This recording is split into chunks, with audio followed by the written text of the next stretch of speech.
Hey, it's me, unapologetically T, and I'm here, and I'm tired as fuck. Like, I'm so tired, and I mean, I've been doing stuff, so I understand why I'm tired, but I'm just tired. But it's a story time that's been screaming to come out.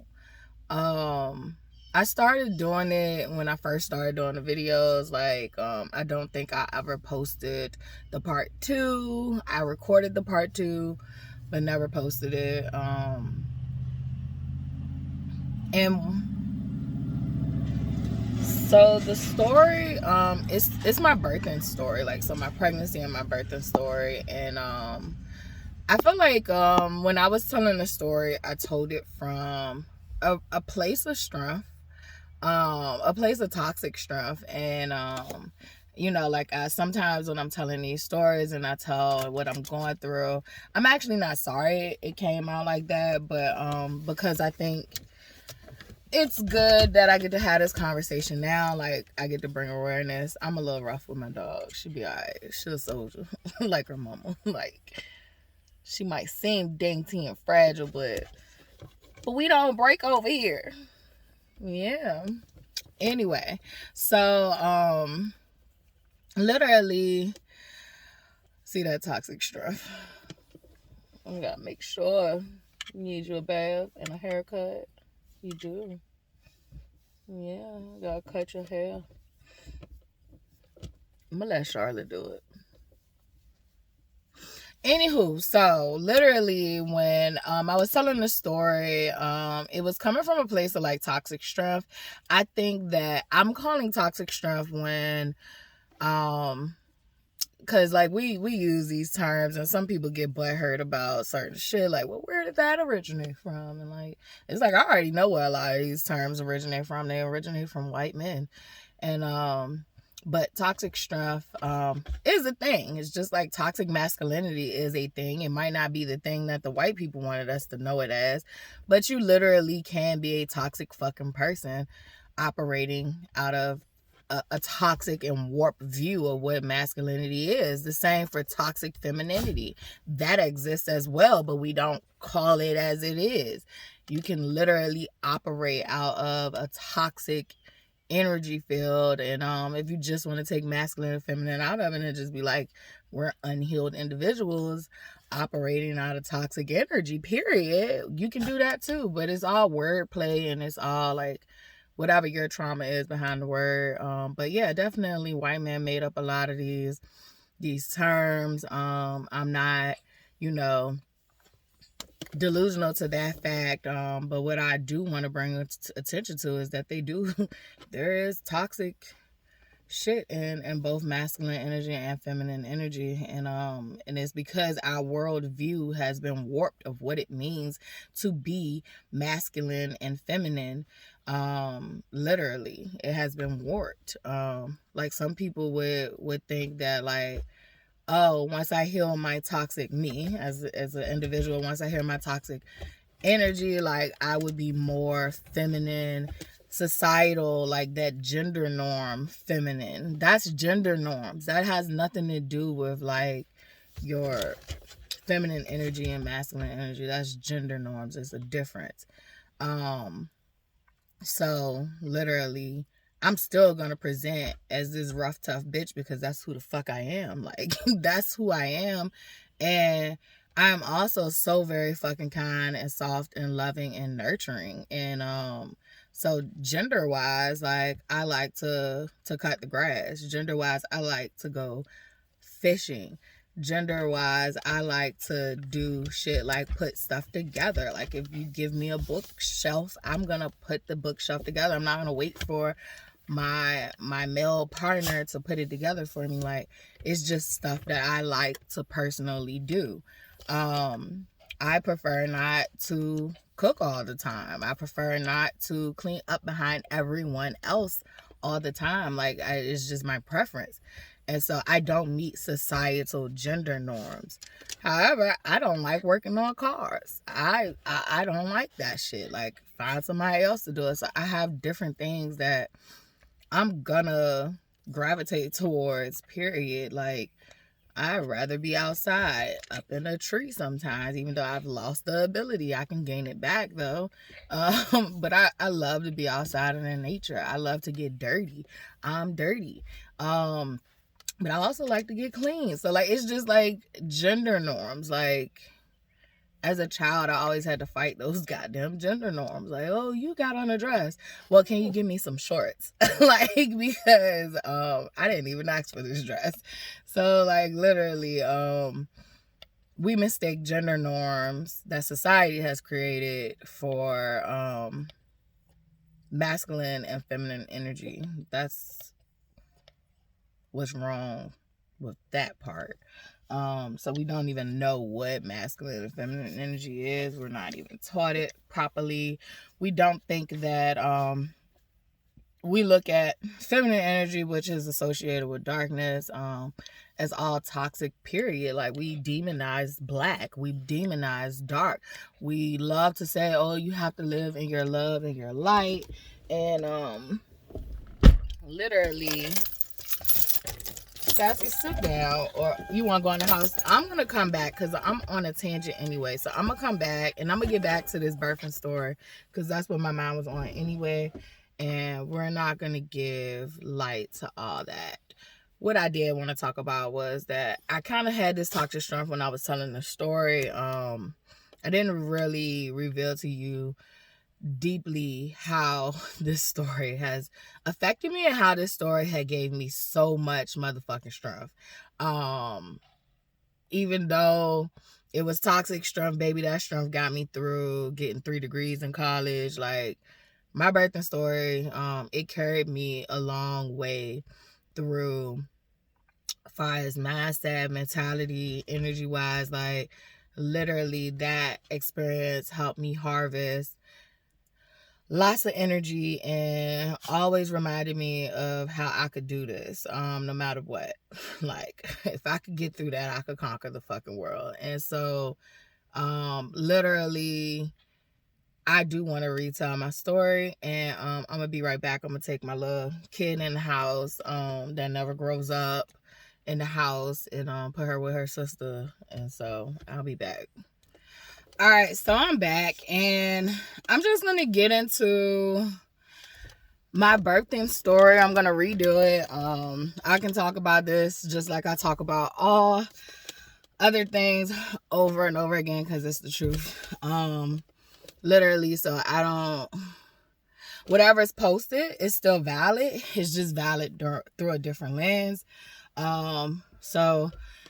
this is my birthing story as a more healed version of myself, and just being able to reflect back on how horrific that shit was. Very horrific. However, the way I was viewing it at the time was definitely from toxic strength. It was just like, this is happening. I'm going to get through this. And I really don't have time to sit and cry. I really don't have time to worry about what's unfair and what's not unfair. I'm literally gonna get through this. So my birthing story, my pregnancy, I talk about parts of that during the little saga of how I met her father. So if you are curious and you haven't been following from the beginning, you can always go back and check those videos out of how I met her dad. And so I literally had a pregnancy where I found out I was pregnant 2 days after my 20th birthday. So I had just turned 20. I probably, looking back, should have known I was probably pregnant, but I don't know because I'm such an emotional person. But I was going through some things. Like, literally, the reason I found out I was pregnant was because I went to the doctor because I felt like something was wrong. Like, because I kept having thoughts that I wanted to hurt her dad. Like, I'm not bullshitting you. I want to be so transparent with y'all. I'm not wrapped so tight. And but one thing about me is I will try to get help. I will try to get help. That's one thing you can't say about me, is that I'm very self-aware and I will try to get help. So literally, yeah, it was getting pretty bad in the relationship. Like, I had started, like, well, it didn't happen. I had started pulling knives out on this nigga and everything, like, threatening to kill him. Like, and I was just like, I'ma just tell the truth. Tell the truth, you shame the devil. That was a part of me. Bitch was crazy. And I told y'all this. Like, I told you, teenage version of me, she was crazy. I've been crazy since the beginning. Like, I've been quite honest with y'all. Like, I've been crazy since the beginning. I used to sleep with knives near my bed as a teenager, like right underneath the mattress, all kind of shit. So, as a little girl, that was like a go-to weapon. Like, I always tell y'all, like, Carly's spirit is in me. If she is in me, she don't play no games. But one of the things I realized, it was like, girl, you're gonna end up hurting this man. Like, you need to go get you some help. You need to figure out what the fuck is going on. Because, like, yeah, you crazy, but this is getting, like, extremely out of hand. And, like, you need to figure out what's going on. So I literally did the mature thing. And I went to the hospital and told them exactly what was going on. And that I was having these feelings like I wanted to hurt him, and I need help. I really need some help because literally, yeah.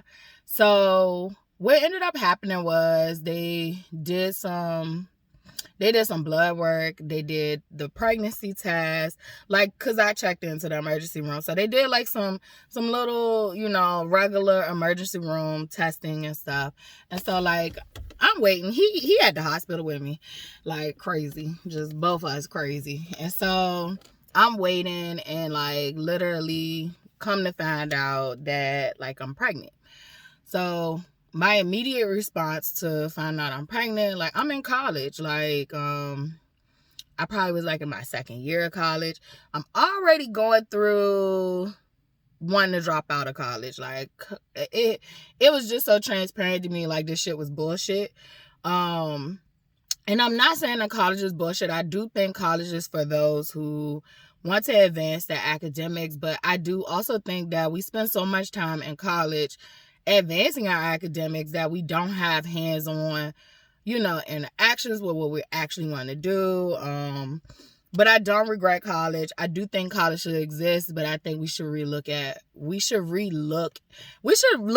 these systems and keep what should be kept and discard what shouldn't be. I feel like the way college is being done now, it is losing value. Like, to go to college and to come out here and work these jobs that I literally don't have to go to college, and I still can make as much money as you do, or, like, I literally can learn all this shit that you learned in college. I can learn it probably in a year or two, just by reading books. And so it's not making sense. It's not making sense anymore. And the reason college was kind of created by society anyway, it was very racist.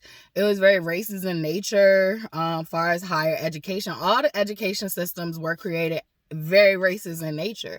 Like, public education wasn't for Black people. And I'm going on a rant, but you know how I go, and you know how these things happen. So, like, all these things were racist. Like, you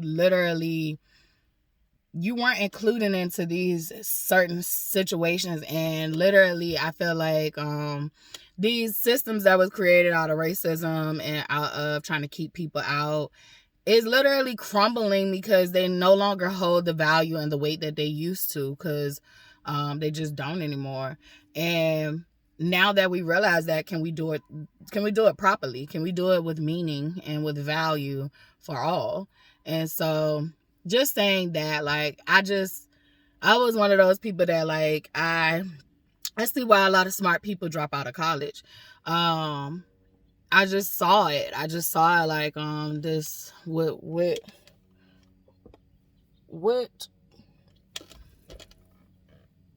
I can learn what I'm learning on my own, because some of it I had learned it on my own as a child. And so, like I said, I grew up with, like, science books and all kind of stuff. Like, I had a wealth of books around me. That's one thing I can say my mama did right. My mama didn't play that shit. Like, she kept educational stuff around us. Like, we had education in the house. She might have got to a certain age where she didn't participate with it with us, and she didn't hold us accountable for it, but it was around. And so a lot of times as a bored child, like, that's what I did for fun, was learn. So I literally made this connection, and it wasn't just in college. It literally was in school, period. I just felt like it was a lot of wasted time. However, do I think we don't need education? No, I think education is vital. It is vital for your society to evolve. So we do need education. We just need to relook at these systems. Anywho, I was definitely on the brink of like that doom and gloom. Like, I had made the most fucked up mistake in my life. I had friends who never fucking stepped foot in college, was making way more money than I was. I had friends who literally finished high school, didn't finish high school, making more money than I was. I had friends who went to college and literally was, picked a different career field. Literally their career field was going to make more money than mine. However, like, originally my career field would have gave me a nice little lifestyle, but when I did get pregnant, it was looking very like, why am I it was looking like very, why am I here? But then it changed suddenly, like, to I'll get to it. It changed. My outlook on it changed, and I took advantage of the opportunity that God had given to me. Because I've been given many opportunities and career paths and all that shit in life, and I was afforded to learn a lot of dope stuff, and I thank God for those opportunities, even back then when I didn't appreciate them. I now look back and be like, oh, thank you, because I have a plethora of knowledge. So back to the story. Like, I literally was down and out about college, thinking about dropping out. I definitely felt like I didn't belong. The imposter syndrome, that part got at me too. I also felt like it was bullshit. And I'd have all this debt and all that stuff. And so I kind of had this idea that I wanted to go to a HBCU. Maybe I feel like I belonged more, but my mom didn't want me to go. And for some reason in her brain, she felt like it was beneath me. And I was just like, this shit is not with me. And so, but I think, like, back then, definitely with her mentality growing up in Jim Crow, like, having proximity to whiteness and being able to play ball with the whiteness, sat well with her better than, like, going to, it's self-hatred at the end of the day, and it's ingrained and taught. So she just thought I would have, like, I would get distracted and my degree would be less creditable if it's coming from one of those places, which I hated that for me and for anybody else who thinks like that. Like, HBCUs do have a set of pros and cons that I've heard from students about, degrees. Like, I've heard a lot of horror stories about how, like, they will be working towards a degree and then, like, maybe because of funding or whatever, like, the program would no longer exist. So they do have a set of issues that we need to work out, but it's more, I think, surrounding around funding than it actually is, that it's not a credible degree. So I get on so many tangents, but, like, I literally was sad and depressed about that.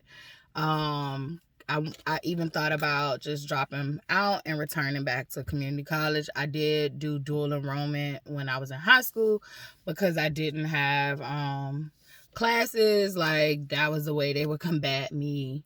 Instead of letting me graduate early, like in the 11th grade, I could have probably just doubled up on some classes or whatever, took summer school and took some classes that corresponded that I wouldn't have been able to take at the same time. Like, instead of doing that, like, it's so retarded. Like, it's like you make me stay a whole additional year for, like, maybe I have 4 classes for that semester. For that year, I'll have 4 classes, so I get to leave school early because, I only take 2 classes a day, so I get to leave school early. So instead of just letting me graduate early and go to college, you hold me up and make me either pick trade school, which I did trade school in 11th grade because I got, I had, basically I had to fill space for classes once again, like literally had to fill space for classes once again. So I had to pick to do a trade school, which is great. Like, I think that's good. I'm happy that I was introduced to trade school options, and I didn't get to pick, and I didn't like that, but I didn't get to pick because I was on this police. I was literally trained military and police. But since I was on that track, I didn't get to pick. They just automatically signed me up for EMT because to get that training would have been good if I would have chose to go the police route. So, and I learned a whole lot from the EMT, but like, once again, like, a lot of these things align. My mom was a nurse when I was little, so I knew a lot of nursing terms, nursing culture, nursing stuff. So I knew a lot growing up. And so, like, the EMT stuff, like, I literally, and it would have been beneficial because I wanted to go into the medical field. So, but I guess I was just so angry I didn't even realize these opportunities. Anywho, this gonna be a long one, y'all. Cause my brain is just so distracted. But it's story time. So hey.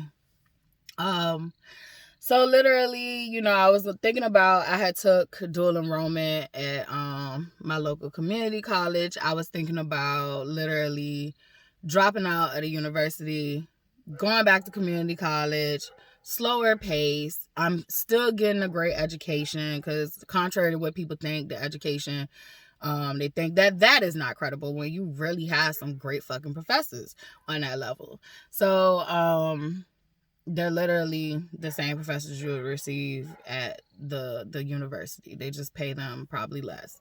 And so I also knew that my tuition would be cheaper because my tuition was a lot higher at the university. And I didn't even stay on campus, but even then, like, okay, tuition before the Final Four happened and like VCU blew up, we literally was probably paying like almost $2,000. Like, it wasn't that much, but it would have been cheaper for me. So that means my student loan debt would have been a lot less. Because I didn't start out, like, my school counselor sucked at the school I went to for 3 years. She sucked when it came to me. She was fine with other people that she favored, but when it came to me, she sucked. So I never knew how to do and apply for scholarships, none of that stuff. So when I went to college, I literally had no funding besides like Pell Grants and loans. So I literally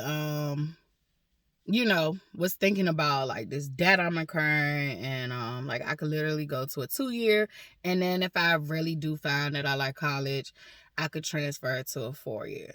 And so, and that would just give me time to figure out my life because I just knew I didn't know what the fuck I was doing. Like, I felt lost. And so I was just on this brink of like, to drop out of college, to transfer, to what do I do with my life? I literally had, I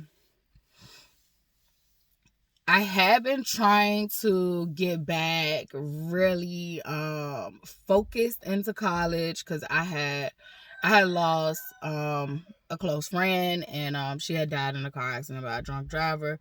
So I had lost her. I was going through, like, I was dealing with her brother, and it was a messy situation. I was dealing with that, the loss of that relationship. Even though we weren't in a relationship, we still had bonded with each other. So like, feelings was hurt.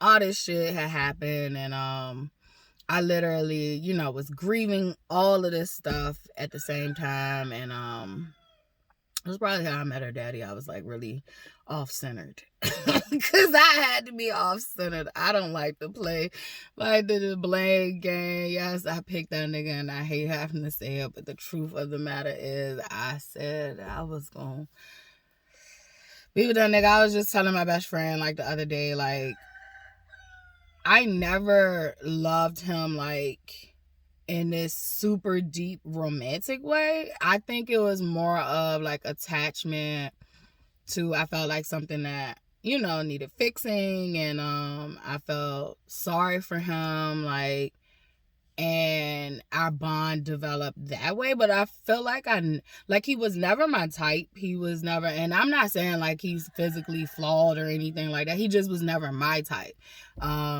I typically like, people that's taller than me or at least around my height. And that doesn't mean that I haven't dated guys like that's shorter than me or, like whatever, like I have. And there's nothing wrong with it. It's just like I have a type and a preference. I usually like bigger guys, and even if you're not bigger, like you're at least tall. And like, I don't know. So he never really met and he wasn't hood. Like, I think that was the biggest preference that he did not meet, is that he wasn't hood. And I'm a girl who like hood niggas, and like I always just wonder, like, why do I like the bad guys? Like, but like, bitch, you're bad. You're a hood bitch. And so like I'm finally accepting that. Like, okay, that's my attraction to that aspect. Like, I want somebody who kind of understands my lifestyle as much as I can understand theirs. So like he didn't fit in that category of like hood. He used to try to pretend like he was, but like you could tell he was raised with some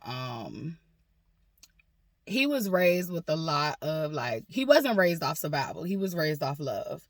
And and that doesn't mean hood people aren't raised off love. So I'm not saying that, but I'm just saying he wasn't raised off survival. Like I could tell. I could just tell just by the way he operated. He was not a fighter whatsoever. And I'm just like, I didn't feel protected. Like, that's why I like hood niggas too. Cause like, I can't be fighting our battles by myself. Like, but it was just a lot of things that like he wasn't my type. But I felt sorry for him. Like, I remember our first date, and I was just like, I'm not hitting him back up. I forgot all of the first day, but like I know it ended like us going to a park or some shit and walking, and we were just talking, and I would just remember the whole time, like, I do not like this guy. Like, it's like, I have this internal dialogue, and it's just like, I don't like him. And I guess some part of me was just like, I don't know, maybe you should give him a try.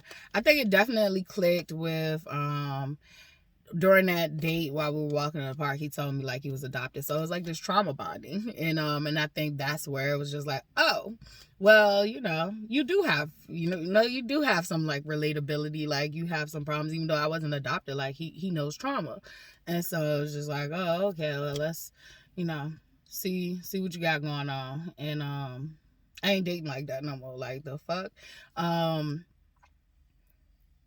ain't dating like that no more. Like, I'm not saying that I don't want nobody who doesn't have a past or history or nothing like that. I just want somebody who is aware of their past and their history, and who is willing to do the work and has already done a lot of work, and is not expecting me to fix them, and vice versa. And I'm not expecting you to fix me. So literally, we just on some holistic stuff over here. I'm not a build-a-bear. I'm not a mechanic. I'm not building robots or nothing like that. Like, I just want, you to come as you are, like, but also coming aware that, you have done some healing work, and you're on a journey to continue to, heal and evolve, like grow. That's literally what we're supposed to be doing. So, and vice versa. I want to be equally yoked with whoever I'm with. I don't want to do this stuff anymore. So fast forward to that, literally trauma bonded, and it was more of like this love for, I'm not gonna say I don't love him. Well, I didn't love him, excuse me. I have nothing there anymore. Like, the only connection I did once have was that we shared a child together. So there was this love bond there, that we shared this child together, and so that was it. But like now it is no love. Like, I have nothing. Like, I'm not gonna even say what I just thought, because it's like, Latifah, I'll just say this. If he was on fire, I wouldn't piss on fire to put him out. I would just let him burn. And I guess that's the best way I could put it, because what I wanted to say, y'all probably would give me grippy socks. Y'all gonna sign me up for some grippy socks. But just because I had these thoughts don't mean that I'm gonna act on them. Like, literally, we have to normalize that. It's like, are you gonna act on these thoughts, or are you just saying how you feel? Because sometimes you just feel like if you could get in a car and roll over somebody, like, you would. And it's like, I'm not, but that's how I kind of feel.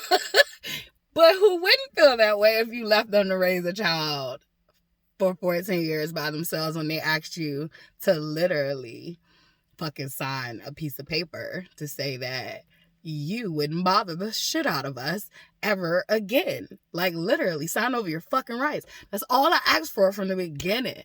Like, I knew this would happen. And so, but no, people have egos and, like, literally just want to make your life a misery and a living hell, and then call you miserable because they've done it. And so, literally, that's why I wanted to come back and do this video over, because I was telling it from Struff. Toxic Struff at that. I am telling this as humanly possible as I can tell it, with feelings and emotion. And y'all know I laugh at everything. But that's just how I am. And so, yeah, but it's a lot of sadness in here. There's a lot of sadness that lives in here that I just want to get out, and once and for all, just tell the story and hope that it helps inspire someone else. Hope that it allows someone else to know that they're not alone. And this shit is hard. Raising kids by yourself without a village is not for the faint of heart. I did not have a village.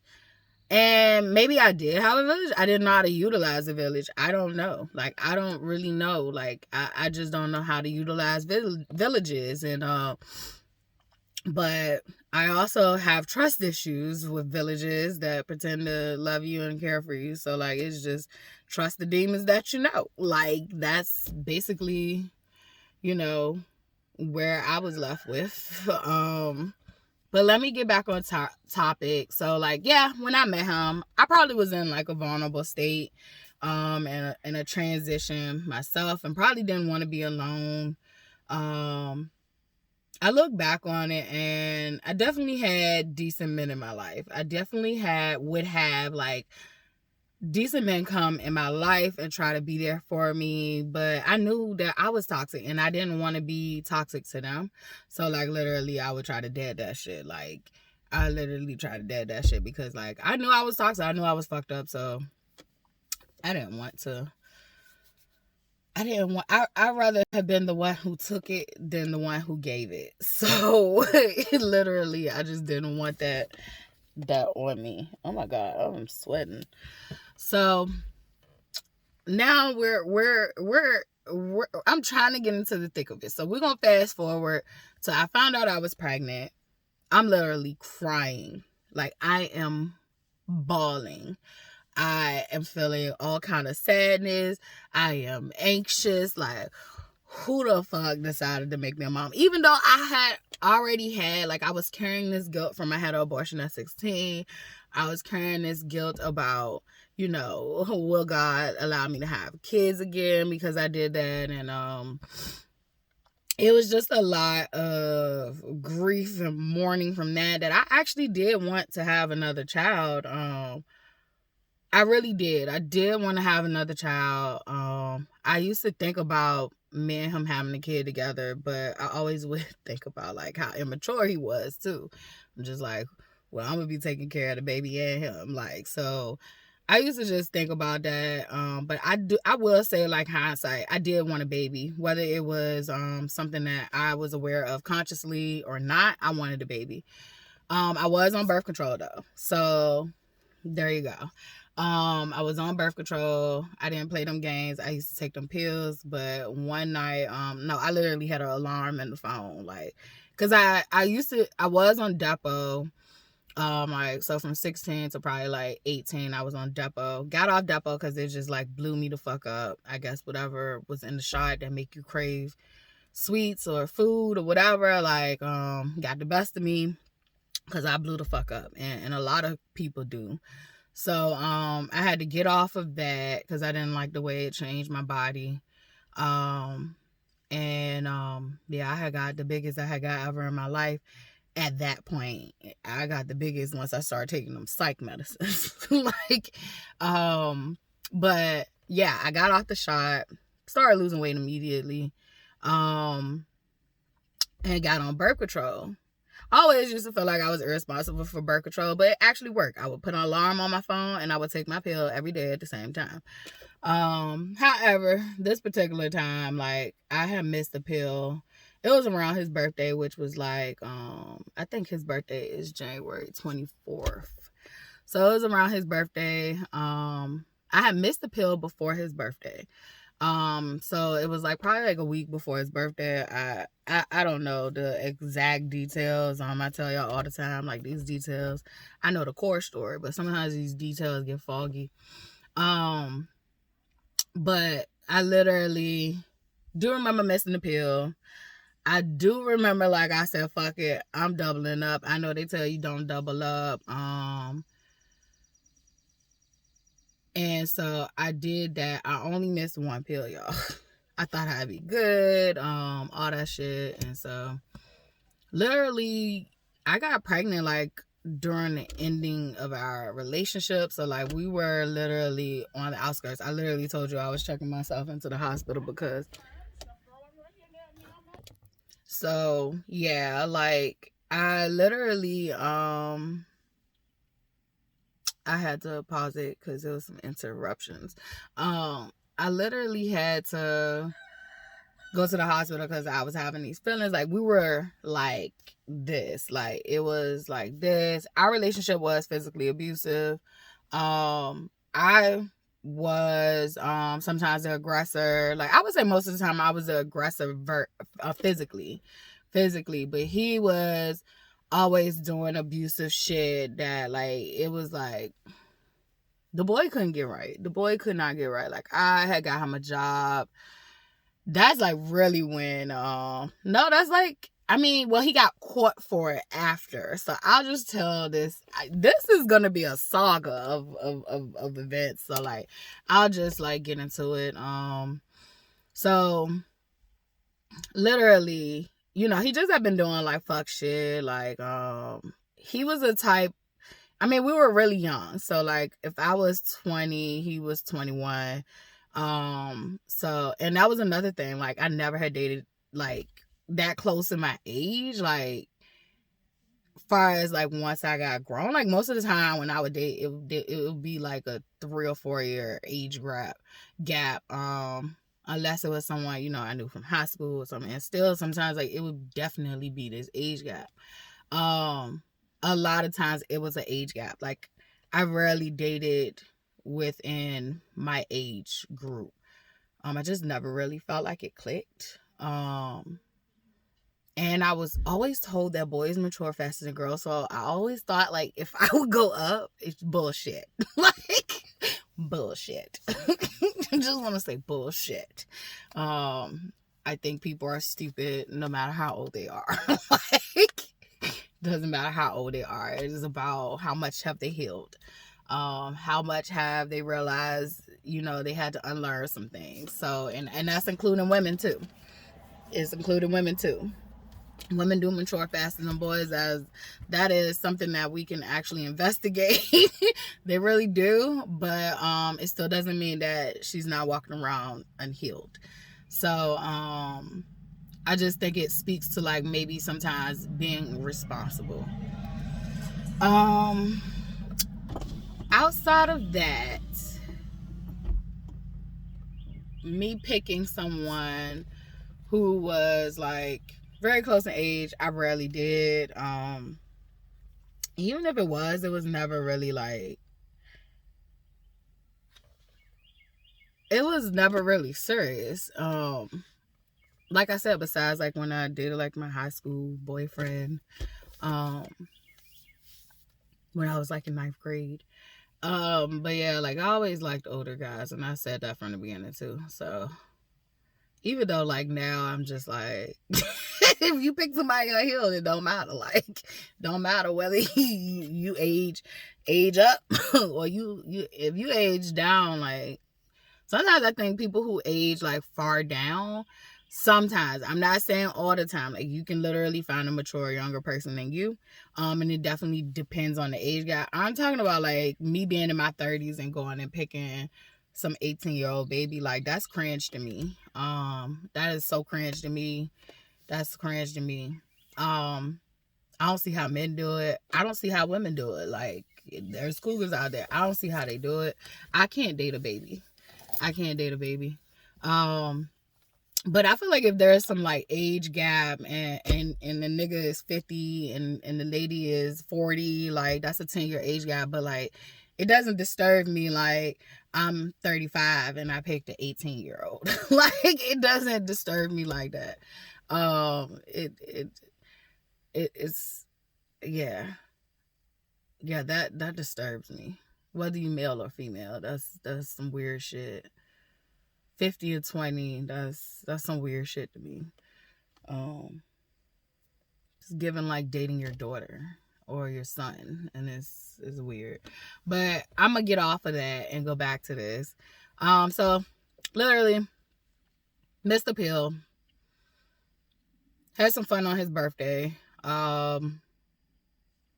His birthday January, mine's February. Literally 2 days after my birthday, I go to the hospital because I'm feeling psychotic and like I just feel like, you know, I need some help because you know, I've asked all these years for help and maybe like, you know, now I'll finally get it. And so what I got was, oh, the reason you're feeling like this is because you're hormonal and you're pregnant. And it's like bullshit. Like I'm in my head like bullshit. I feel like this well before I was ever fucking pregnant. But like it's just gotten worse. It's just gotten worse. But like I have these fucking thoughts well before I got pregnant. And it's just, yeah. I was just like, I don't think that's the reason, but I told the doctor that too. I was like, I don't think that's the reason. And he was like, well, when you're pregnant, like your hormones does some crazy things. It just was explaining to me like it's actually, you know, not abnormal. However, he was like, I don't want to put you in the hospital while you're pregnant for that. Definitely by you not having any prior psych issues and stuff like that. Like, let's just see how it is. Since you were able to come in here on your own, like you should be able to come back in again if you feel like that. So that's how that ended. But during the hospital stay, like, I mean not stay, but during the hospital visit, literally, you know, I broke down and cried. I was like, I've made such a horrible mistake. Like, I'm in college. What does this mean? Because I was literally at the Syndat. I was trying to find my way to like figure out how to do college and excel at it, because like she was one of the people that always used to tell me don't drop out. She had dropped out. She used to tell me don't drop out. And I also had my best friend's sister. I think he even got her to talk to me about college because I was having a moment, like, and she talked to me about college and was telling me how, like, you know, you got too much potential and you don't need to drop out. So like I did have these situations and people in my life that literally, thank God, they were in my life, because it definitely like shook me to the point where like you need to figure out college. So I was already starting to figure out college before I had my daughter. One of the things that I realized that I wasn't getting about college, I was thinking that college was about how smart you were. And if college was about how smart I was, I would have done well in my sleep. Like I would have done well in my sleep. But college isn't about how smart you are. College is about time management. And it's about time management and like your dedication. So like, are you gonna prioritize this over everything else? And most of the times people don't know how to prioritize, like, their life, their work. Like, they don't know how to do all of that. And I didn't. I had work that was actual money work, and I was making money. Like, I had 2 jobs that was paying me well above minimum wage. So, like, I wasn't intrigued by college because I wasn't getting paid anything, and if anything, I was going to be in debt. So I literally had to reframe my thinking and think of this like, okay, well, these jobs are giving me decent pay, but what would that look like in 5 to 10 years? Yeah, if I climb the ladder, maybe this could be something good. But at the end of the day, what happens if, job security, like, at least if I had these degrees and all that stuff, like, you would have thought job security, but now we're seeing that shit don't even matter. So anyway, but that was my logic starting to like figure it out. Then I realized that I needed to learn or relearn how to study. I learned how to study in elementary school, but like by me getting to middle school and high school and never really feeling challenged, I didn't have to study. So once I got to college, I forgot how to study. And so studying was a big one that helped me. So like one of my my female best friends, we ended up having classes together, godsend again. Like, we didn't plan it.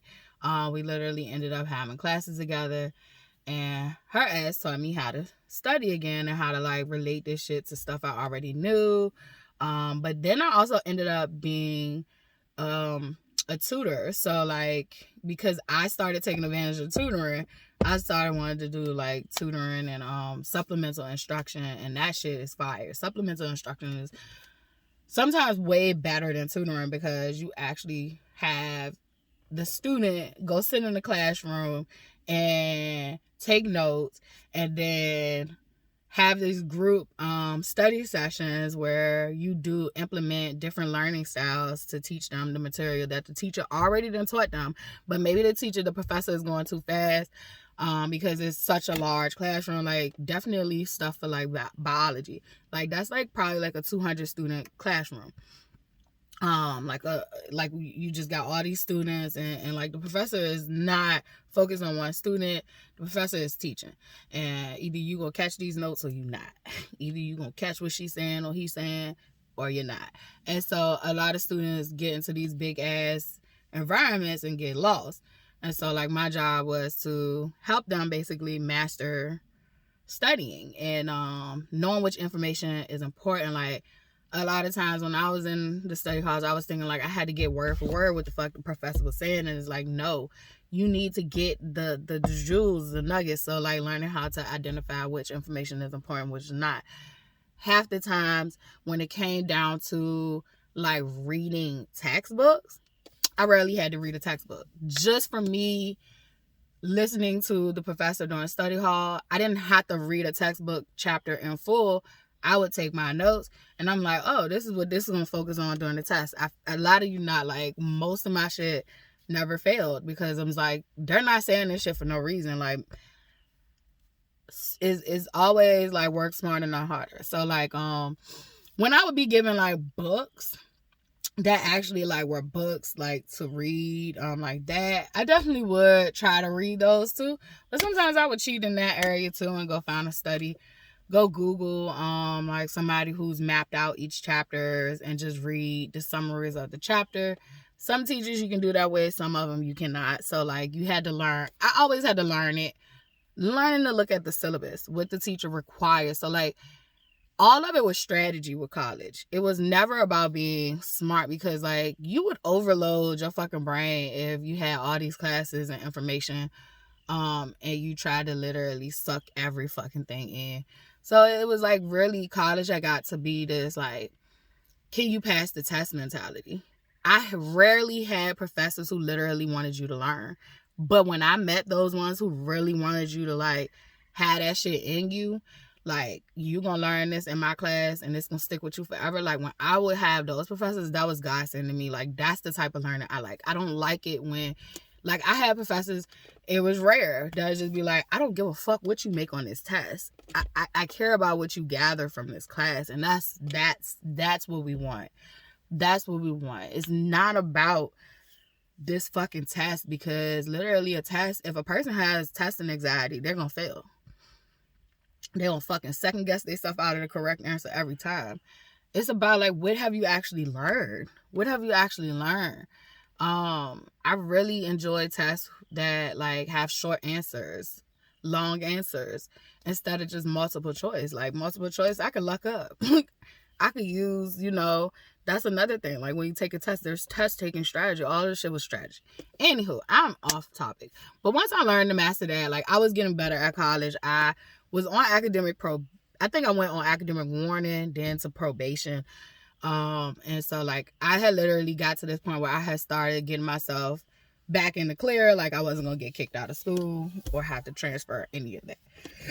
So then I get pregnant and it's just like, God damn it, I'm just now getting myself like, together. I'm learning this healthy, like my money work balance with my school work balance. And I had kind of pulled back of having a life, but I still was around my friends and shit. So like I'm just like, shit, my life is about to be over. Then I'm like, I gotta deal with my mom. I gotta deal with my mom, who is fucking strict when it comes to like my life and me not destroying it, which I think for real I was being rebellious and trying to destroy it sometimes. But just to piss her off, because it was just overwhelmingly too much. Like it was like my life was an extension of hers, and I couldn't live my life and couldn't make my mistakes like I wanted to. So anywho,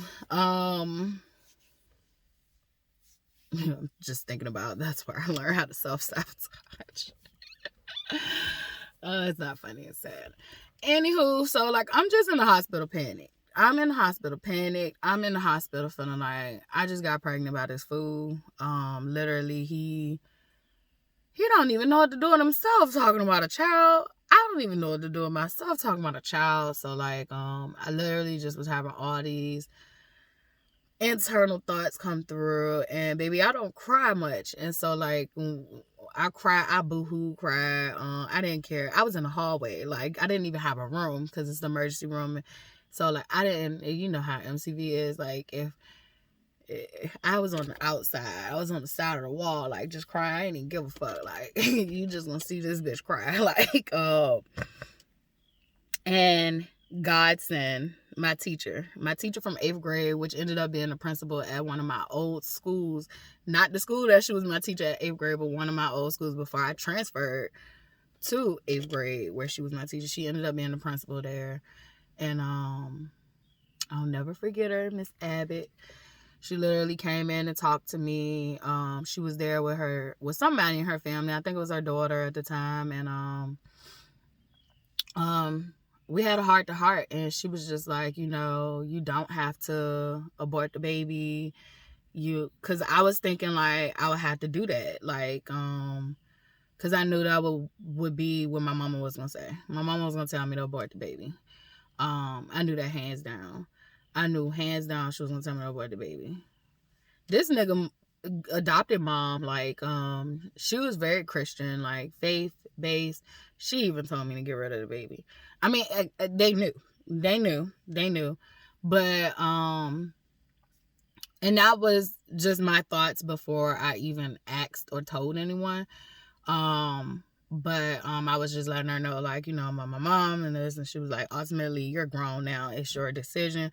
I'm so thankful for someone telling me that, because I used to follow what my mother wanted so much. Like I probably had not been told that, I probably would have felt pressure into doing what I didn't want to do in the first place.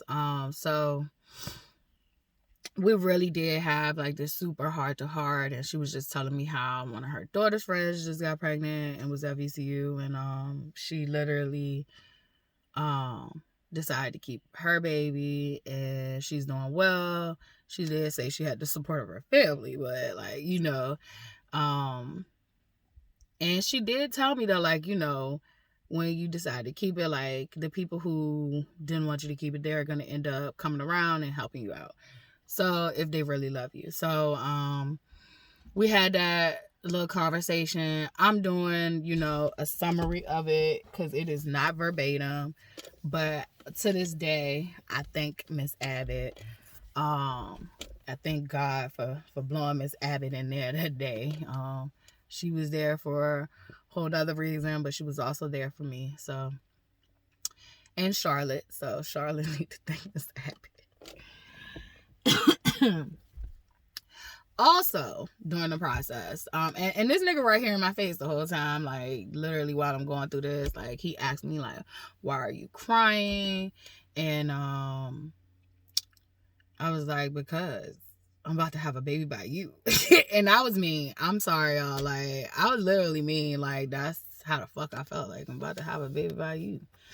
And he was like, why would you say that? And I was like, because you're not gonna help out. Like, you're irresponsible as fuck. Like literally for me to pay rent on time and do shit right, like, I literally had to take this man check. Like, I felt like the nigga in the relationship. Like, I felt like the nigga in the relationship. I felt like I literally would have to take his check, just so we could pay our bills. Like, because if I didn't do that, then, like, he was gonna fuck the money up.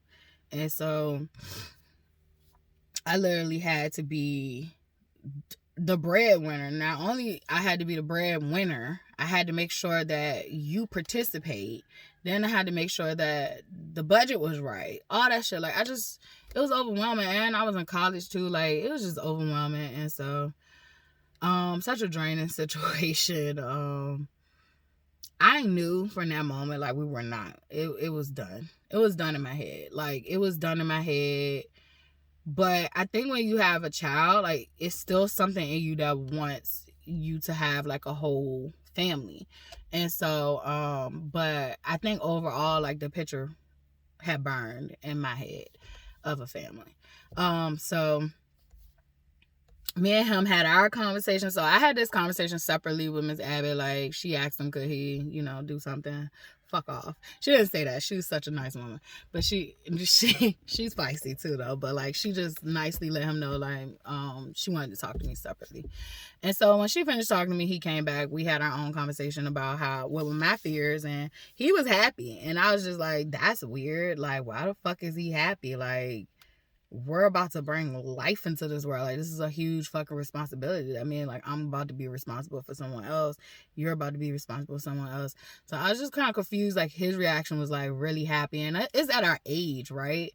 It's at our age. It's at where we are. And I guess I'm just too fucking self-aware. Like, because I'm just like, oh my gosh. Like, yeah, I fucked up. Like, I really fucked up. And not on the sense of my daughter's a fuck up. It was just that on the sense of, like, I'm bringing her into this world and this chaos and dysfunction. I don't have my shit figured out. And so I feel like I fucked up on that part. And so literally speed some of the stuff up. The doctor who does my ultrasound, she comes in to do the ultrasound. She's excited. She was hoping... She was like, wondering if we'd have twins. And that was always like this thing that I always wanted, was to have twins. I remember being just a young girl, like, from a young girl, just like, I'm going to be married and I'm going to have twins. I'm going to have a boy and a girl. And then, like, like, that was going to be my first. And then I'm going to, stop. And that would be enough.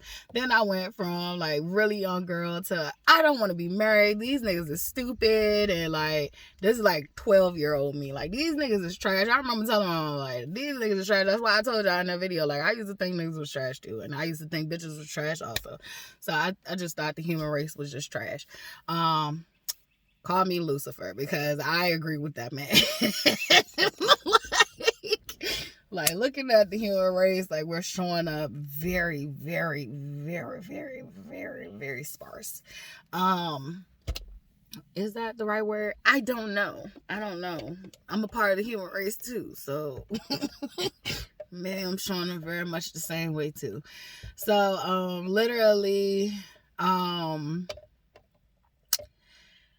I literally used to be like, Mom, I'm not having, no husband. Like, I think men are stupid. I'm just gonna have the babies. And she was like, how you gonna do that? This was before, like, we had all this, like, shit happening. I'm pretty sure it was talks of it, but, like, I was like, I don't know, but I know science will allow you to have babies, and, like, I could just even if, like, I just get the sperm. So I was thinking, like, sperm donation. Like, so I was thinking IVF before IVF was even something popular. I think it definitely existed, but it wasn't, like, super popular. Like, I was like, yeah, I'm gonna just get the sperm, and I'm just gonna have my twins, and we gonna do it like that. I'm gonna have a boy and girl and do it like that. Then, shit happened in life, and it was just like, I ain't know what the fuck I wanted. It was just like, and it's like, yeah. Now I don't want to raise no babies by myself. Like, not at all. If the father ain't signed up for this for the rest of their life, I don't want it. I don't want it with him. I don't want it. But yeah. But anywho, so I just thought it was funny that, like, that day she was, like, really, like, excited about whether it was twins or not. And then once again, another VCU reference. Like, she was like, yeah, because I just had a girl in here not too long ago who, she was pregnant, she was in VCU, and she was distraught too. And she was like, she found out she was pregnant with twins, and I usually can catch twins, early, and let you know if you had twins. So she kind of made the experience a lot more, a lot less somber.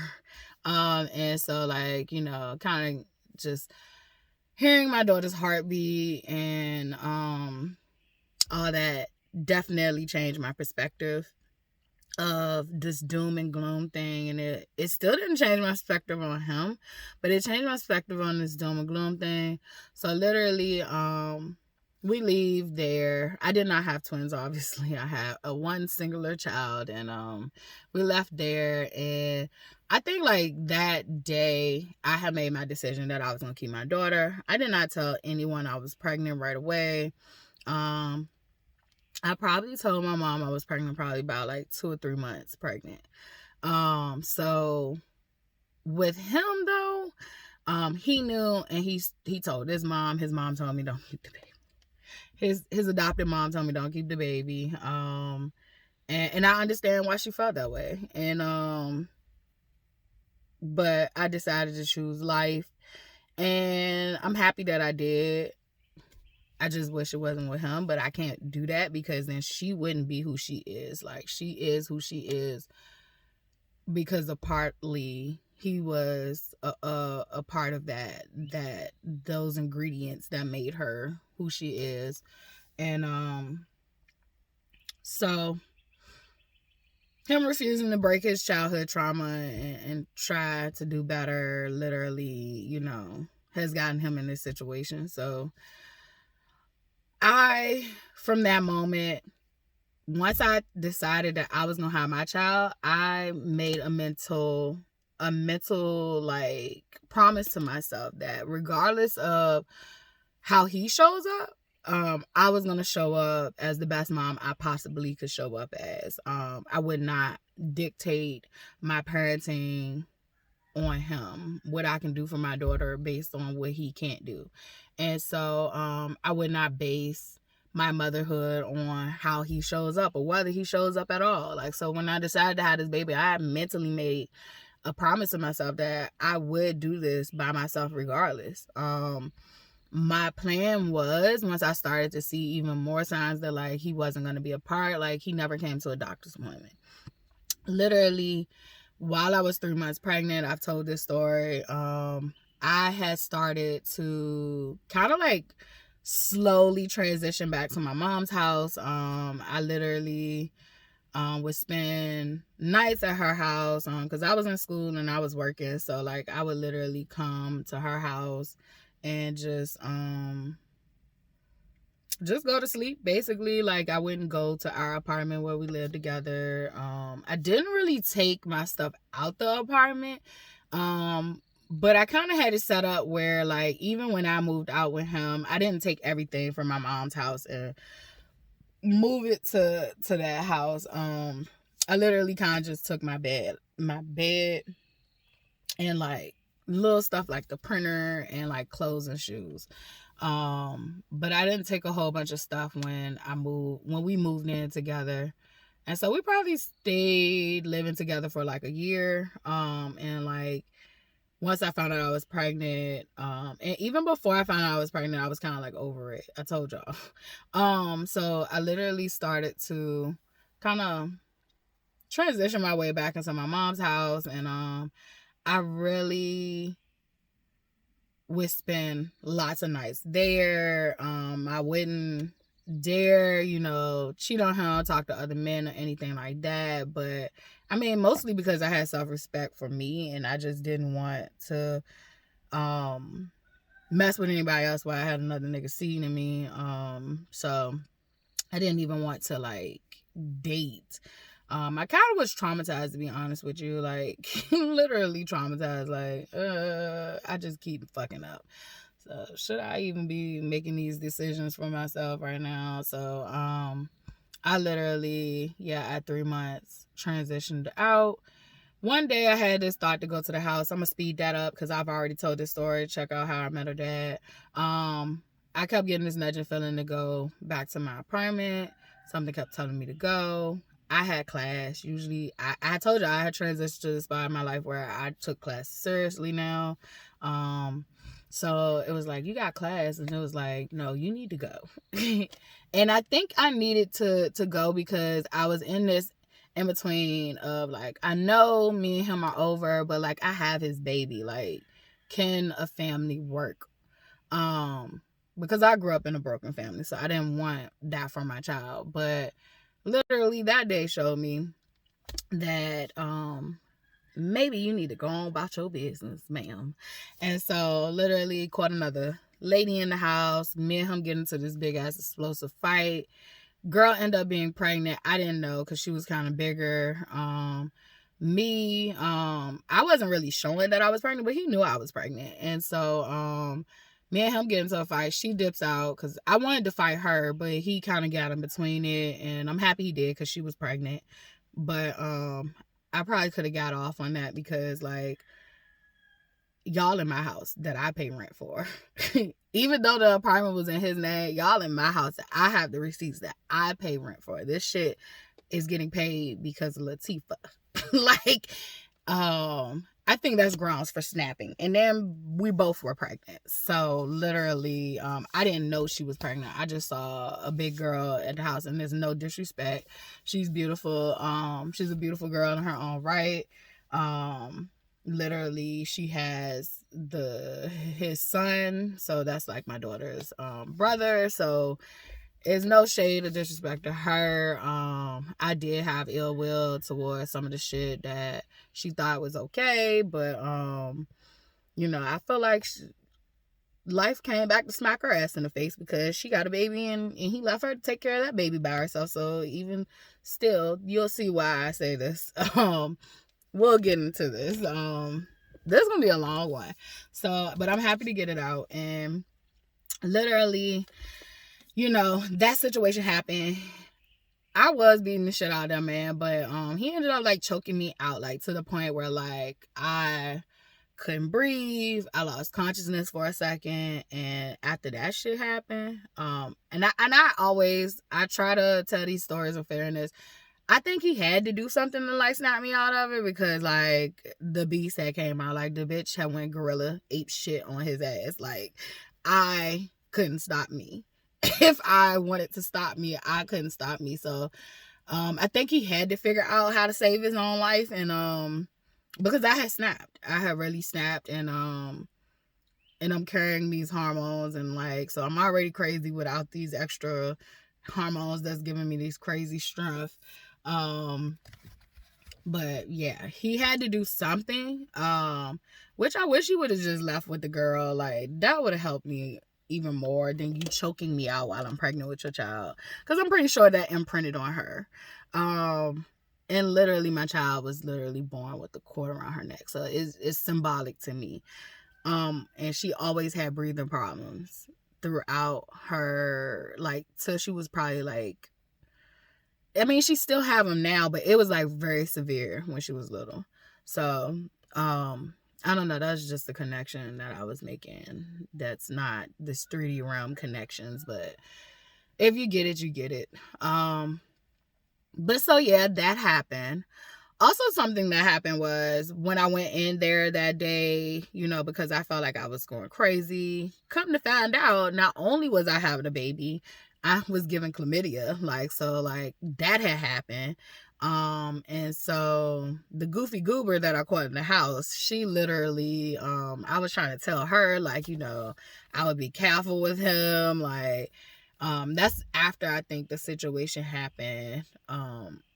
With us, I would be careful with him. Like, he literally gave me something while I was pregnant. You probably want to go get checked out.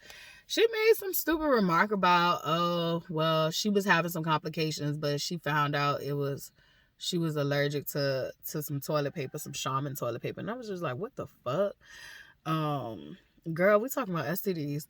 Like, so I'm just like, well, you know, like I told you, I've warned you about who he is. Like, sister girl to sister girl. Like, if you can fix him, you can handle it. Gonna be you, girl. He all yours. So we got into that fight. I ended up packing my shit and leaving. It was funny because like I told y'all I had got him a job at one of my jobs, because I had 2 jobs at the time. So I got him a job at the job I worked there. I used to work there full time, and then I went down to part time because I had got another job that I liked more. And I was working full time with them and literally part time with that job. And so I got him a full time job with that job. And well, I don't even remember what his hours was, so like, let me calm down. I got him a job there. This nigga literally ended up embezzling money, stealing somebody's credit card. Literally ends up and I had nothing to do with this shit. Like, had no idea what was happening. Because if I did, I would have told him not to do that dumb shit. Like, you don't do shit that leaves a paper trail, you goddamn idiot ass criminal. Like, don't you dare. Like, any crimes you commit, like, you do not allow it to be traced back to your ass. Like, you got, like, this nigga steals the credit card from the job and literally pulls my car up. Like, I'm not aware that I would have told this nigga no. Like, no. He literally, I mean, he just incriminated himself so much. Like, he pulled up to a gas station with cameras. Like, he got gas at the gas station. He went in the store and paid for it. Like, he did a lot of dumb shit. Like, to be a criminal, like, he did a lot of dumb shit. I think he had got caught stealing, like, a moped even after that. So, like, literally, he just couldn't get out of his shit. And life is strange because I had moved back in with my mom, and then for these purposes, I'm gonna call them by their titles. But I don't really fuck with a lot of these parental figures in my life. But so for the story reasons, I'm gonna get them their titles. But I'm like, my stepdad at the time, like, he was doing routes. He was like doing delivery routes, and he saw him like in Chesterfield in the police car, and he was like, he called my mom, was like, guess who I just saw in the police car? And she was like, who? He was like, you know, blah blah blah blah. And I was just like, my mom told me, and I was just like, yeah, I kind of already knew some stuff was going on, but like, I didn't tell my mom because like, what ended up happening was like, they literally, because he took the card and he put gas in my car, the shit got tied back to me because my tags were showing. So like, literally, if he wanted to be a fuck nigga, he could have like allowed that shit to fall back on me, which I had nothing to fucking do with. Like, I could tell you my past crimes, but I had nothing to do with that one. Like, but he did do the right thing with that, and he ate that, so it didn't even get back to like my mom, because me and her both had, you know, the name on the car. So it was like, so I did know about it, but I was keeping that shit under wraps. But then come to find out, like, it was just like he had stole something else. And so, like, he was going to jail. He was going to go to jail. I remember him, after my stepdad seeing him calling me shortly after and talking about, could I bond him out? And I'm like, I'm pregnant. Literally, I have to transition back to my mom's house because, like, who's gonna pay the rent over there? Like, I need to start saving up money so that I can, like, take care of this baby. I have to get her things that well, at that time I didn't know her gender, but I prayed for my daughter. I prayed everything that I wanted in my child. Like, I prayed for that, and I got that and more, and plus some other shit. Like, you can have it all, but you also gotta take the good with the bad. But I really lucked up and had a wonderful child. So she get on my goddamn nerves. I get on hers, but you know, God gave me what I needed and wanted. You can't have it all. You can't have it all because I got it in a kid.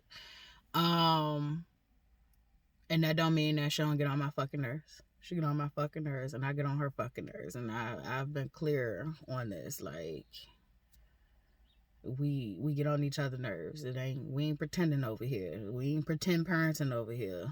Like, no. We be going at it sometimes. And yes, I let mine be verbal. So, but I am learning, you know, how some boundaries of how far she can go. So, literally, I just was like, I remember, like, putting up this boundary of, like, no, I'm not bailing you out of jail. No, I'm not putting nothing on your books. No, I'm not doing none of this. Get the other bitch to do it. And that was, like, my attitude towards this shit. I think he thought, like, he snapped out on me that day on the phone. It was like I was fucked up and all, and I was just like, I don't care. Like, who's gonna take care of the kid? I can't take care of you and the kid. So literally, I think from that moment forward, we ended up getting, I ain't gonna say he ended up getting evicted from the apartment, and so I had to go back in because I did have keys, because I was like, I'm not paying that rent, because it was like, can you keep the apartment up until I get out? No, because I don't even want to live over there. Like, you choked me out over there, bitch. Like, I don't want to be in that place. Like, my soul left my body in that bitch. Like, I'm good. That's traumatizing. I don't want to be there. I'm gonna go back home. I'm gonna stack my money up with my mama and, you know, literally get on my shit so I can take care of my child. So literally we went through that. I think he thought, because, and another thing, like, so I went to get my shit. This was funny how karma works. I went to go get my shit, and his friends that he used to hang out with and literally used to say fuck me for, like, literally broke into our apartment and stole a lot of shit out of the apartment, which I think I had the most valuable stuff. Like, I had, like, Jordans and, you know, just, like, a lot of different basketball shoes. I loved basketball shoes. So I remember, like, just coming in and just, like, my shoes was gone. And I'm just like, shit, I should have kept that shit at my mama's house. But yeah, like, a lot of my shoes was gone. A lot of different clothes, coats and stuff like that. So I love coats. Like, that's, shoes and coats used to be my jam. Coats still is my jam. I love a nice coat. But, shoes I've learned to live without, but I do still have secret love for shoes. I don't know, it's just the idea of parting ways with, like, all that money for some shoes that I'm not gonna wear every day. Like, I'm only gonna wear it on an occasion or when I feel called to. Like, it just feels so wasteful to me now. Not to say that I wouldn't participate in it if I had the means, but I just do really realize how wasteful that shit is. And it's only wasteful to me because there's people out here homeless and starving and don't have access to, you know, medical care and all that shit. Like, so I just look at it like, it's not fair that I would, you know, spend all this money on something when, like, literally that could have been somebody's, you know, food budget for the month, or not the month no more, but, like, that's probably like 2 weeks or a week of food budget, because food's so expensive now. But yeah, I just think of like things like that, like so wasteful now. But like as a teenager, that's what I did. Like I used to spend a lot of money on like clothes and shoes. Like now I'll spend like, I can get something like really cheap and then pair it with something that's somewhat expensive and like make it look like it's expensive. Like I can get something that's like very inexpensive and not pair it with anything expensive and make it look expensive. Um there's plenty of people who make their own clothes and it looks like, it looks like they put that shit on. So like it's all about perspective. I went on a tangent, but they stole my shit. They stole his shit, and he tried to blame it on me. And I was just like, you can blame that shit on me all you want to, but a thief I am not. That's you. A thief I am not. That is you. That is you. The only time I'm still is if I need it. Like I need it. So that's you, my buddy. I don't steal out of petty. I'm not a petty thief. I am not a petty thief. What the fuck so ever. I did have my petty thief moment as a teenager. I did have petty thief moments. People can really outgrow things and learn to do better. Like we can't condemn people because of who they used to be. So I had my petty thief moment. I don't care. Me and my friends had that petty thief moment, and we definitely grew out of it. But that wasn't like my core me. Like I was just doing it because they was doing it. Like I would have never did it on my own. Like I would have never done that shit on my own. I used to be scared as fuck to do it. So, and then you just get over that fear of doing it, and then you just keep doing it. It's like an addiction or a drug, like because you can have something for free and you don't have to pay for it. So it's like it becomes addictive in nature. They need to study that shit. Like people who have stealing problems, like it's literally an addiction. It's a rush that you get. It's crazy.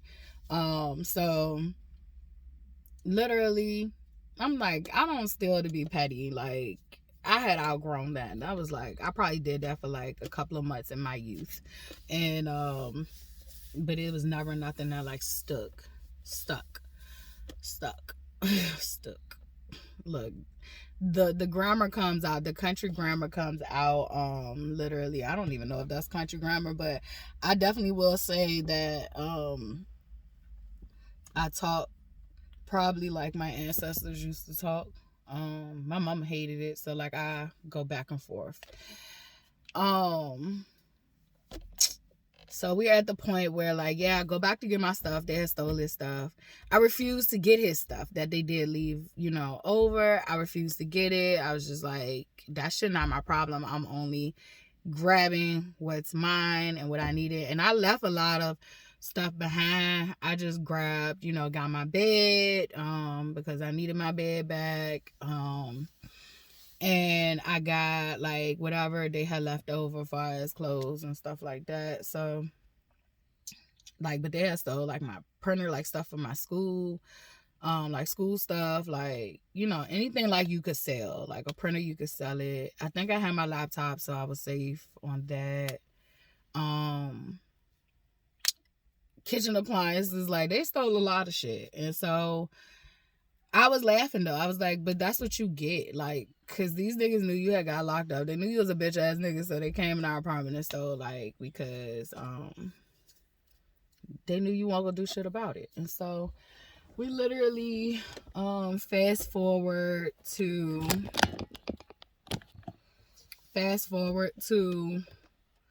he's locked up, he can't get out. I tell the girl to go get it.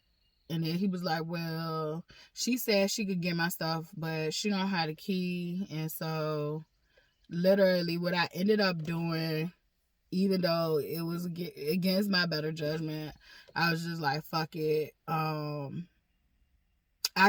told him I could either give her the key or she could, or I could get her the stuff and meet with her somewhere. And so what I ended up doing was, I think, giving her the stuff and meeting up with her somewhere to give it to her. And it wasn't a lot of stuff. Like I said, they had stole a lot of the stuff out of the apartment. So Literally, and it was funny because the day that I went to get the shit, like the dude, it was an older dude he used to hang out with, like he literally had pulled me to the side and was like, me and my mom, and was like, yeah, like if I had a little sister, I wouldn't want my little sister dating him, and just on some shit like you should stay the fuck away from him, and like I was already on that type of shit, and the nigga, he was a real nigga anyway. Like when I used to see him be around, like I used to didn't like the shit on the strength of, like, I used to know he used to handle her, but like I'm just like, I don't want to be with a nigga that can get handled by another nigga. Like that shit is whack. But even if he's older than him, like I don't want a nigga that allows another nigga to handle him. Like a nigga, even when men are older and you know they deem themselves a lot more, you know, wiser or whatever, like they come with a level of respect. Like I didn't feel that from their relationship dynamic. I felt like he was sunning his ass and it was like not in a good way. And so like he always had respect for me and all that shit, like when, you know, when he was around. But like that moment definitely was like on some shit like, yeah, that's real. Like I can't argue with that or none of that shit. So like I had already came to my own terms though. I ain't doing it.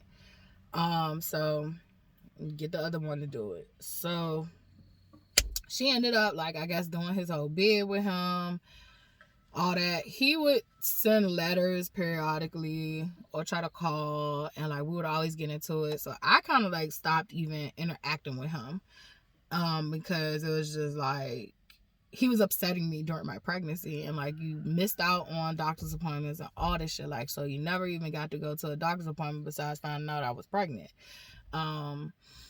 He gets out, I'm pregnant, I'm still in school. I never take a break from school, so like I'm in school during my whole pregnancy, no matter the semester. I even took summer classes, so I'm doing me. I'm figuring out life. I ended up like letting go of my job, and I ended up finding work on campus. That way I just married my work my work and my school work and my money work. I just ended up marrying that because like I was on campus so much, like I might as well work at the same place because it was just easier to do it that way. So ended up getting a job on campus to replace that job. Then he ends up getting out. So I'm doing all this. I'm wilding around campus. I have found my way. Like school ain't hard to me no more. I'm just like in my little groove, and I'm really like motivated, and like I just want to show my daughter like you don't have to give up on your dreams because of a nigga or a baby. Like a baby is not a death sentence. A baby doesn't mean that you can't further your dreams. You have to give up on your dreams, because I feel like a lot of times back in the day when a woman would have a baby, like literally back in the day, if you was teenage pregnancy, young pregnant, you was out of wedlock, you was a shame to the family. Some girls would disappear for some time and go have a baby and then come back without the baby because they done adopted the baby off into the family or somewhere else. And it was just that like they wouldn't allow you to be at school and be pregnant because like you was gonna be a bad influence to the other girls. And it was just like taught that like a woman couldn't be about having this baby and being about her shit. Like she couldn't be career driven, she couldn't be, you know, all this stuff. And I just wanted to be the example for my daughter that like just because you have a baby, just because the family unit don't work out the way you want to, does not mean your life is over with, does not mean that you can't have your dreams too. So like that was my goal and my hustle, to like be an inspiration to myself and to my kid. Like you can do this. Because when I got pregnant, people told me I was gonna drop out of school. Like, and I'm not bullshitting you. Like these were people close to me. Like my stepdad told me like I have ruined my life and that like I wasn't gonna finish school now, and like literally just like down talk the fuck out of me. And I was just like, well, why would you say that? Like, why wouldn't you tell me I could do it? And like now, you know, like you didn't have this baby, like, or you decided to keep this baby, like you you gonna have to tighten up or something like that. No, I got the fucked up end of it. Like, you gonna drop out of school. You ain't, basically, like, you ain't gonna be shit. My mama told me, like, I was ruining my future and my career. It was just like a lot of negative talk. I had a professor who told me she didn't want me to take her class while I was pregnant because she had just had her baby, and that's hard. But it was like, bitch, you just had your baby and you're the professor, so like, why can't I have my baby and be in your fucking class? And so it's like, people don't realize that they be telling you shit from their limited beliefs or how they feel. Like, they don't realize that, like, when I had a student, it's funny because I ended up having a student who had her baby while she was in class and while she was doing a major research project. I never told her, like, you shouldn't do this. I told her that like, you're capable of doing this. Just make sure you take care of yourself. Make sure you take care of yourself. That's it. Like, that's it. Like, you don't have to try to close doors on people because that shit ain't working for you or it didn't work out for you. Like, don't do that to people. If you are in a situation where people try to dim your light because their dreams fell short and they didn't follow their dreams, like, don't listen to them people.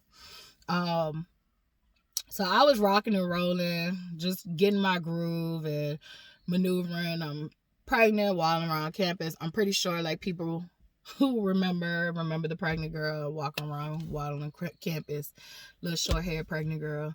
And so literally he ends up getting out. I'm really, like, not dealing with him whatsoever. He ends up moving in with her, and he literally, I guess, starts this family with her and the baby she was pregnant with. And so, like, he never, like, asked what the baby needed. He never did anything. So I never really included him in, or tried to include him in anything, because I was just like, why would I? Like, it's gonna cause so much friction and chaos. Like, I just felt like it was easier for me to, like, draw this line that he be out. I literally asked him, to sign over his rights. I don't remember if it was before the baby was born or after the baby was born, but I literally asked him to sign over his rights. He literally felt like I was being preposterous, and I'm like, but where have you been? Like, I even told him at one point, like, I literally could take you to court for abandonment. This is after the fact, for real. This is, like, probably when she was, like, 2. It was like, I literally can take you to court for abandonment, because, like, where have you been? Like, where have you been? But when it comes to court, I just don't feel like having to pay for lawyers and having to pay all these court fees to do all that shit. Like, that shit takes money and it takes time, and I didn't have neither. So it was just like, why couldn't you just fucking sign the paperwork and we could just be done with this shit, and you could just live your life freely like the fuck you doing now, like you've done the whole time. Like, you could have literally lived that shit guilt free and stayed out of the picture. So, but nah, ego got in his way. But anywho, so I literally, my mom was my support system during my whole pregnancy. Like, she was the one that was there. And literally, I have to give her so much credit for, like, financial support. She couldn't give me emotional support, but she definitely gave me financial support, of letting me stay there, allowing me to, take my money and spend it on things that I needed for my child, instead of, like, just saying, like, hey, you need to pay all this rent. She did change her whole tune about, me being pregnant. My mom's a shopaholic, so, like, literally, it got to a point where, like, I didn't even have to buy my child nothing, because, like, she would just buy her so much shit. Like, we just, like, literally would go shopping, like, almost every day. My daughter literally had clothes all the way up until, like, she was just so skinny and small. Like, she had clothes with tags on it that she never even got to wear. She had stuff. So, like, financially, she was cared for. But literally, emotionally, she didn't have a father. Emotionally, she had a mom that was busting her ass to try to, like, break generational curses. I just wanted to to finish school. I wanted to have a career. I wanted to be able to provide for her. I wanted to even be emotionally there for her. So like, even while I was doing all this stuff, like, I literally made sure I made quality time for us. So like, I was never really at home during the day. Like, my daughter's first words were bye, because that's what we would say to each other. Like, I would get up early in the morning and it would be bye. Bye, see you later, bye, and give her a kiss goodbye, and you know, we would reconvene later on that night. So because I was school, work, and then I come home. And so that was her first words, and it's fucked up, but I literally made sure like we shared quality time together, and I think that's important. It's the quality time. It's you putting intention on being with your child quality wise. And you do need time, but you need both. You need the quality and the time. So because I noticed, like, when I was literally around my daughter every day and I was having a nervous breakdown, like, she didn't appreciate that because it wasn't quality time. But when I literally was on the go and, like, we spent more time together that was, like, literally focused on her and focused on what, you know, she liked and all that stuff, like, she was more well-rounded than when I was actually sitting in the house with her every day, all day. So, yeah, it's interesting. But anywho, birthing story, let's get there. All right, so I'm working, doing all this stuff during campus. I literally first started getting my prenatal care from the free health clinic, because I had literally had not much funds. Like, I had to get prenatal care starting out from the health clinic. I didn't like how I was being treated by one of the doctors there, so I literally ended up getting my ass up out of there.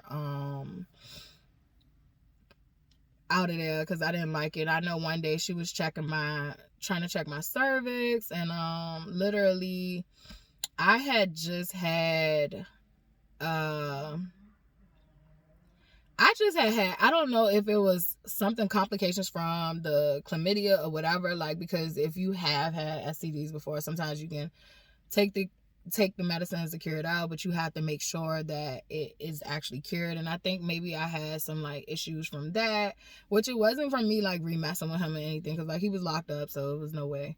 And so like I think I had to take more medicine, or it could have just been like something, I don't remember. It was something, and so I was recovering from that, and it should have been in my charts, right? It should have been in my charts, and but it wasn't.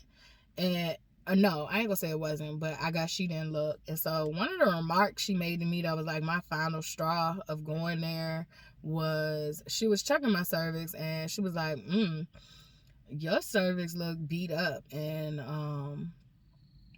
like in my mind I was just like, bitch, I like rough sex. Like, fuck you judging me for. Like, this is my sick self responding in my mind, and it's just like, bitch, I like rough sex. And then I also was thinking like, oh well, I just had these complications from this, but it internally made me feel bad. And then it was like, it clicked in me, and like, bitch, you a doctor, like, why are you talking to me like this? Like, can you imagine like a young girl going to the free clinic, and like, I ain't even talking about a 19 or 20-year-old girl, I'm talking about like a 14 or 15-year-old girl, and they interact with this woman and she's telling them that their cervix look beat up. And it's like, bitch, I'm recovering from this disease that this nigga gave me. Like, maybe that's the problem. And so it was unprofessional, it was rude, it was gross misconduct. And so instead of me speaking out and telling on her, I literally just was like, this is not the place for me and my baby, because like, what the fuck? Like, why are you even in here looking at people's services? Like, girl, like, it sounds, and I know that's her job, but it's not her job to say that. It's not her job to say that. It's her job to look at my chart and see what's going on with me, and see why maybe my cervix is healing and recovering. My cervix is fine now. So like, but my cervix was going through some things because of a nasty nigga. So literally, I didn't like how she made me feel, and so I was just like, I think I just started like searching, or either someone introduced it to me, but VCU had a program where you could do midwife, and so I did want to have natural childbirth. So that was funny that like that ended up finding me however it found me, and so I ended up transitioning over to that, and I like that program lots more better. I wasn't having to go into the clinic. The clinic was like often visits. I felt like with that, it felt like a normal amount of visits.